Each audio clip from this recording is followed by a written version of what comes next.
Most people describe Audition as extreme Japanese horror. Okay, it is.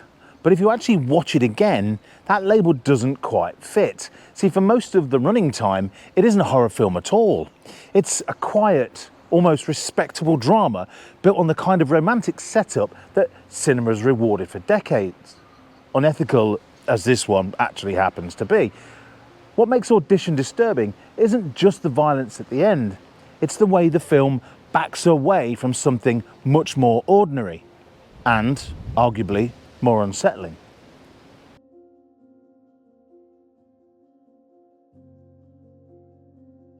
This is a film that starts in very familiar territory.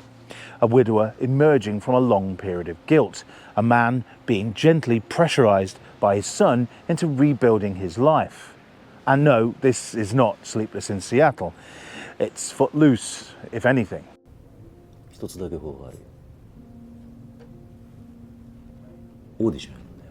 When a friend offers to stage a fake audition so that he might attract a future wife, he doesn't think of it as cruelty. He thinks of it as efficiency. And cinema has trained us to go along with that. We've seen far worse premises framed as romance. Enough. Enough now. What makes Audition uncomfortable isn't that the setup is unethical. It's that the system doesn't bend to protect the person who's using it. When Audition was released in 1999, Japan was deep into the aftermath of the bubble collapse. The so-called lost decade had hollowed out old promises of stability, work and individual identity. People were still functioning, still consuming and going to work, but often without much belief underneath it. In that sense, this film feels closer to a Japanese cousin of Fight Club. Not a film about rebellion, but more about personal numbness. A society where people aren't reacting because they're angry, they're reacting because they've been pacified and left really with nothing solid to rally and push against. That matters because Audition isn't an angry film. Like its protagonist, it's actually quite tired. This is also Takashi Miike before his reputation hardens into provocation. By this point, he's already prolific as a filmmaker, but this is one of his most restrained movies. It's calm and polite. He withholds judgment for as long as possible. The plot unfolds with almost no friction. There's the audition, phone calls. He waits. She waits. There are meals in immaculate restaurants and long stretches where nothing feels wrong at all. It's worth remembering how long the film stays in this place. There's over an hour of civility, of restraint and small, reasonable decisions. In another genre, this would resolve gently with companionship and relief for the audience, with the sense that the system itself had worked. There might be a temporary rupture, but ultimately the boy and girl would get back together. Instead, this system produces the outcome it never expected. Not because anyone made a dramatic mistake, but because probability dictates that something like this would happen in a universe somewhere at some point.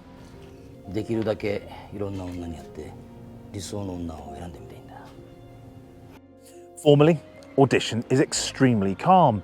It's static framing with long pauses and a very minimal score. It's almost emotionally cold and distant. Interiors, they feel clean, orderly and controlled, and Asami is often framed in pale clothing, almost blending into her surroundings.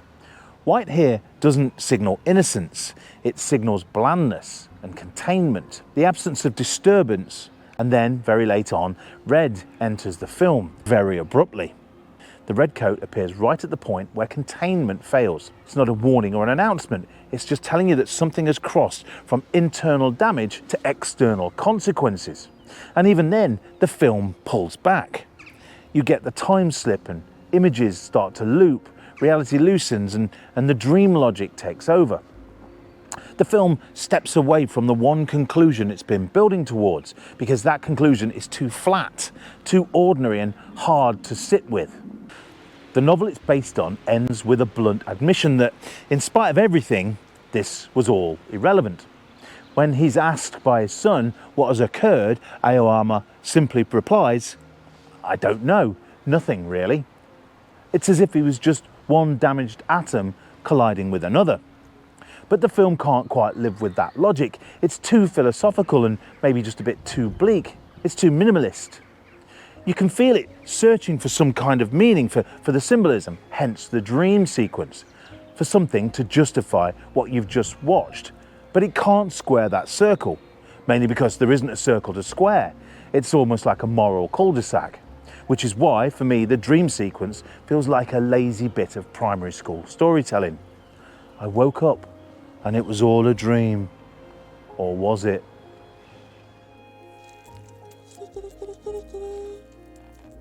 That said, although I think the book has a better conclusion, I like the film. Asami is perfectly cast and her innocence and perfection is a brilliant foil.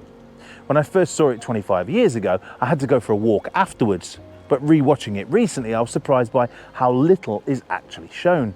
In actual fact, it's the sound effects that do an awful lot of the heavy lifting, and they're really, really good. Well, kind of.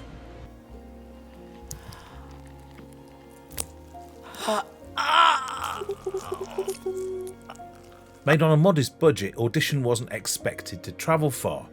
Its reputation, however, was forged on the festival circuit, particularly after screenings where there were reports of walkouts and faintings. That notoriety became its identity, especially in the West. The ending was all anybody really wanted to talk about. And in the process, something important got lost. The violence became the point of the film, and that dream logic became a sort of pseudo-depth. Readings multiplied of chauvinistic fantasy, maybe it was a feminist allegory. Some thought it was a critique on consumer culture or reality television, while the film's quieter, more human diagnosis was pushed aside.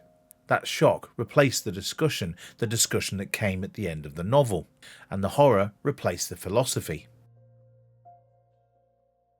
Audition doesn't unravel because it's confused. It unravels because it gets too close to an explanation that it can't deal with and it can't soften. Sometimes there is no lesson. There isn't any catharsis. There's no grand moral waiting for us at the end. Sometimes there are just two broken people colliding at exactly the wrong moment. Because sometimes that's life. Cut loose.